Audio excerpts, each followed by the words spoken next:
they had set up. It was a Vega GPU and I believe a Ryzen CPU was also in there. It was running Doom Vulkan, and it was playing at 4K, 60 hertz, ultra settings, and yeah, basically, this was kind of leaked earlier. Oh, that video's not even there anymore. The PC Games Hardware.de had some additional information about it. So this was kind of leaked like late last night or earlier, but then AMD pretty much showed this during their live event that they had today, the New Horizon live event, so it's not really secret anymore. Okay. But basically, Doom Vulkan 4K on this Vega GPU was running at about 60 to 70 frames per second, which is pretty much like better than a 1080. Granted, you have to take into account that the 1080s and the NVIDIA cards don't get quite as much of a boost from running Vulkan mode as AMD cards do, but still, I mean, it definitely at least seems to indicate early on that the Vega GPUs got some chops, at least to go up against something like a 1080. Yeah. And what they're working with right now is Vega 10, because there seems to be 2 Vega chips that are out there. Like with Polaris, there was 10 and 11, and I believe actually 11 was the smaller one and 10 was the bigger one. 11 was used for like the 460. With this, it's different though. The Vega 10 is the smaller, Vega 11 is the bigger. And from what I'm understanding from these rumors, Vega 10 is what was being tested here. So there maybe is a larger or more powerful version of whatever Vega chip these brief demos that are kind of leaking out. But they're going to be the same ASIC, right? They're going to be the same GPU essentially. They're just going to be. That's probably that's not. not confirmed. They're probably 2 different sized GPUs, and there probably will be different variants. Like GP 104 on the NVIDIA side is used for like the 1080 and the 1070, but there's slightly different in what the capabilities of the chip are. So like Vega 10 will probably have a few different, maybe 2 or 3. I mean, just guessing, but might have a few different GPUs based on it, and then Vega 11 might be the equivalent of like, you know, what like from, well, I guess go back to the last generation, what like a 980 Ti is compared to a 980. They are similar, but the 980 Ti has a completely different GPU. It uses the same architecture, but it's bigger and it has more features and all that kind of stuff. So anyway, all that is to say, Vega's looking good, but Vega also is looking like it's a little bit further off because they did not share as much information about it as they did about Zen. The new development was Zen, which is that they actually have. Well, it's no longer Zen. It is still Zen. So I mean, just to be clear, what they're talking about is code names here versus like a retail product name. So like Ryzen, it's for AMD is like equivalent to what like Core i7 would be for Intel. Right. That's the basic what. Like I don't know if there's going to be a Ryzen, you know, Ryzen whatever number or whatever letter and number after that to sort of differentiate between them. Yeah. But yeah, Zen is still there. Zen refers to the core microarchitecture. That'd be like the Skylake equivalent, yeah, right? So Zen would be like what Skylake would be, or that kind of thing. Okay. Yeah. So the new information that's been provided, and here's a lovely spec chart from the folks over at PC World. This article's by Gordon Ung. And this is comparing what we know about Ryzen so far to like an i7 6900K. They're both based on the 14nm process, and they both have 8 cores and 16 threads, and this is why they were comparing them in head-to-head tests against each other. The base frequency of the 6900K is 3.2 gigahertz, and at turbos to 3.7. It can do 4 gigahertz if it's using like I think 1 or 2 cores. I forget exactly what those requirements are for that. But the Ryzen, at least what that they were showing, was running at a base clock of 3.4 gigahertz. And then they alluded to the ability of the AMD chips to do their, what do they call it, precision boost? It's like what they're calling the dynamic overclocking or whatever? Yeah, precision boost is the equivalent of, for AMD, for what turbo boost is for Intel. And they have not turned it on yet. They're not telling us what the turbo boost frequencies are. But the fact that it can run at 3.4 gigahertz, and I assume that's across all 8 cores, and it's pretty nice. That's more than what was expected. People before were speculating 2.8 to 3 gigahertz was what they were kind of peak out at. Other than that, they did share the cache. It's 20 megabytes, which is shared between L2 and L3. Intel, the 6900K has a 20 megabyte L3 cache, and then I believe a bunch of 256 kilobyte L2 cache. That's got as thing as support. TDP is not unknown. TDP is listed twice here. They probably expanded the chart. TDP was unknown until the actual live event today. That's like one of the only new things that came out of the live event today. Is that the TDP is 95 watts. That's awesome. That was surprising and significant. I mean, 140 watts is the TDP of the 6900K. So that's really cool. I mean, that's like taking something Skylake. like what you would expect for a Skylake, a quad-core chip, like as far as the power of the chip, but it's still got 8 cores and can perform like a 6900K or something like that. Pretty insane. That's badass. Yeah, and then of course it's going to use an AM4 socket, and then there was a little bit more information about AM4, basically just that like the peripheral compatibilities, USB 3.1 Gen 2, NVMe support, and SATA Express.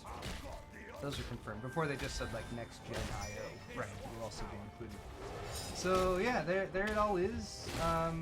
Gordon in his article went into a few other things like back in August when they did this event that I also covered back then. People were speculating that they were using like a special build of like Blender, the Blender application that like favored Zen or something like that, but he said he asked AMD directly and they said no, everything we're using for the tests that we're running here, Blender and ZBrush, they also did ZBrush, although I didn't show that. Handbrake, Handbrake, of course, yeah. They're all just the off-the-shelf, or like, you know, they're the binaries as you would download them directly from the websites where those softwares are stored. And I believe in the live event today, they even said the tests that they ran live during the show today, which was basically the same stuff that they ran for press last week, you can download those tests and run them for yourself. And so you can, you know, if you've got a quad core at home Benchmark it yourself. and you want to look like what can my quad core or something like that do on this test that they ran and showed here, you can run it for yourself and compare, give yourself an idea of what's going on there. So there you go. Yeah, so I mean, no mention of price point, of course. Yeah, nothing about pricing, and no firm release date. I was kind of hoping that they would give something a little bit more specific during the event that they had today, but it seems like they're kind of done for this year as far as what they're going to tell us about Zen, and that Q1 2017 is the only information that we're going to get, which is cool, but also a 3-month window. Yeah. So yeah, I mean, like I said in the video, it could be beginning of January, it could be end of March. So that's frustrating, but hopefully maybe CES they'll actually provide a launch date or something like that. Right. So yeah, that's exciting. Pretty cool stuff. Finally. Yeah, I mean, finally, Intel has some competition in the enthusiast Yeah. market, like holy crap, enthusiast CPU market. Anyway. Yeah, it's still like incremental information that they're putting out, but I mean, like some of the other stuff that Lisa said, Lisa Su, the CEO of AMD, said in her talk today was that like 40% instructions per clock improvement of what they have right now, like the pile driver and excavator, what they were going for. They've actually exceeded that, which was like pretty unprecedented, I feel like, for something like CPU development.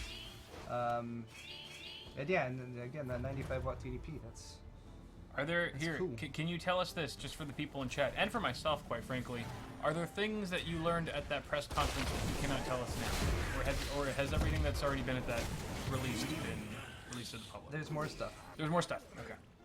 Well, I have to be careful with what I talk about, but I think I've been pretty good at only telling you guys the stuff that I'm supposed to be allowed to tell you about. But yeah. I have a boatload of cash you're ready for it after the stream. You were invited to you. I know. I had shit to do. You're right. Okay. Important. No, it wasn't. No, it wasn't at all. I feel bad. Yeah. In all fairness, I have lost a decent amount of sleep over the past couple of days. That is trying to get these bit of video coverage out that I did. But thanks to all you guys who have watched those videos. The response has been really good, so that's been cool. All right, so Sword fight? yes, next is sword fight, and we're gonna discuss. We're gonna continue discussion of this. And we're going to do a bit of Q&A at the end of this episode too, so you guys, if you have more questions you want to ask, we'll try to answer if we can. And yeah, tons of speculation about price. I mean, we heard some rumors, $500 price, $500 bucks, but honestly that's completely rumor based. Like, there doesn't seem to be any very substantive information about that. I heard it was derived from like a Reddit comment or something. You know, just something like that. We're like, oh. It's amazing how much it's the internet. So Exciting. Alright, so let's move on to Sword Fight. Where Kyle and I argue about stuff, and you guys get to join in and render your opinions as well. The first question is going to be a follow-up on Ryzen. And for you guys at home, the question is, what's your hype level at right now? I mean, people are getting excited about this, and we're trying to encourage it to some degree.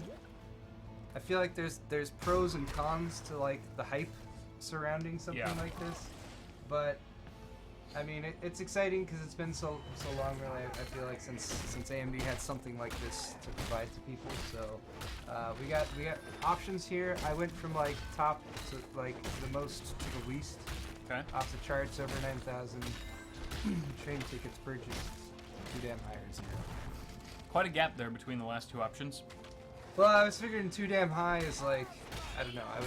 I was taking liberties with how I interpreted that. Hype level is too damn. Because if your opinion is that the hype level is too damn high, then I feel like you think the hype level should be low, but not zero. That's why I figured. But not zero. Yeah. Okay. Well, zero is. I mean, like. Zero we hype can speculate at all. about negative hype, but really, like, I don't think we want that. Probably not. No. All right, so am I going first here? Sure. Okay. I'm gonna say the hype level for Ryzen should be. It should be too damn high. Okay. Okay. So you're staying conservative here. I'm staying conservative because what I like to see is like I like the whole under promise over deliver mentality. That works for me. Okay? And I feel like the more I hype something up, or the more people hype something up, the bigger the disappointment I feel when that product actually releases. Because in the end, people's expectations are always going to exceed what the reality is. At least like 9 out of 10 times. So as much as I want Zen and Ryzen to succeed, I really do, because Intel needs some freaking competition at that price point in that market, I still don't want to give myself any sense of false hope to the point where I'm completely, you know, wrecked when it finally comes out and it's just not quite as good as everyone has been saying. So I think I'm going to err on the side of caution on this one, Paul. Again, I hope it does amazing, great things and gives Intel a run for their money, but I'm not going to purchase my train tickets yet until I know where that train is headed. Okay. Yeah. Well, that was very, very sober and measured response, Kyle. Thank you. So I'm gonna say, because I mean a lot of what you said there makes sense. You know, I feel like, and so as a result, I'm gonna go for train tickets purchased. That's like right in the middle there. You know, like I'm ready to get on the train, but I'm not on the train yet. I got my tickets. You can still get a refund. Yeah, you know, you can go up to the booth there and be like, you know what, I thought this hype train was gonna be completely different color, or like, I don't know. I thought I was gonna be sitting up in front in the business class section.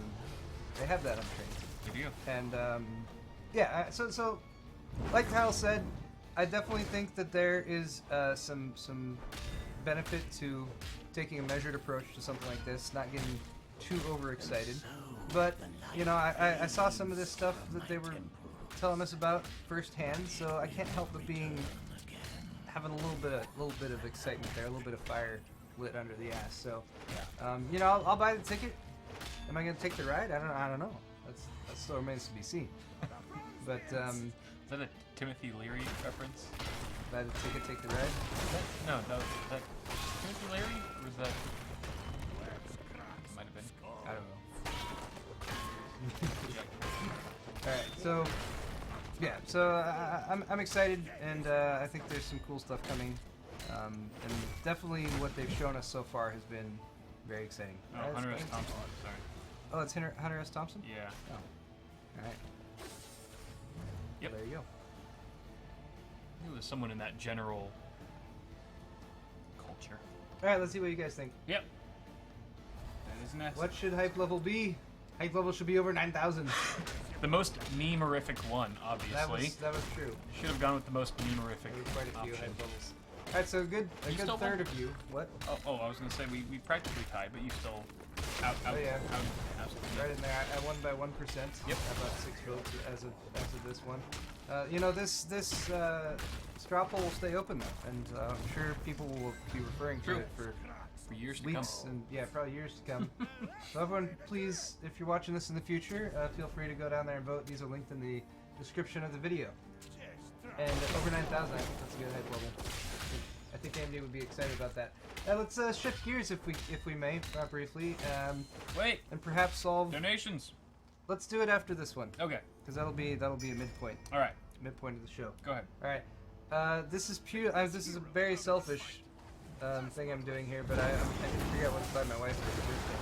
Oh. My wife has a birthday in very close proximity to Christmas, so you must be very careful to get both the Christmas gift and the birthday gift. You cannot Do one or the other. buy one gift and say this is for Christmas and Easter. No, that is not acceptable.